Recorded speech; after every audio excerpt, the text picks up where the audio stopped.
So let's say you're adding an image here, okay?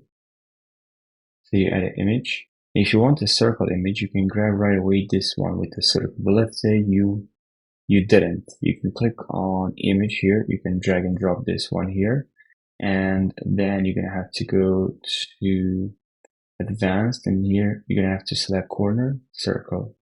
Okay.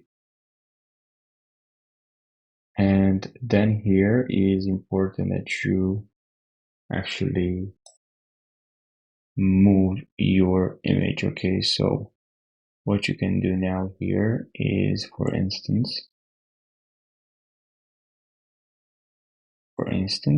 you have square, right? And now it's going to turn this into a circle. Okay, and that's what we want, right? Color and dark. As you can see now, it is a circle.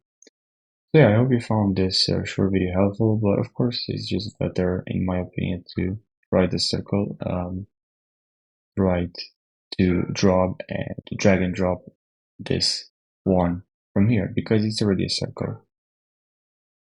And he's gonna have to change the width here. But yeah, I hope you found this short video helpful. Thanks for watching and take care.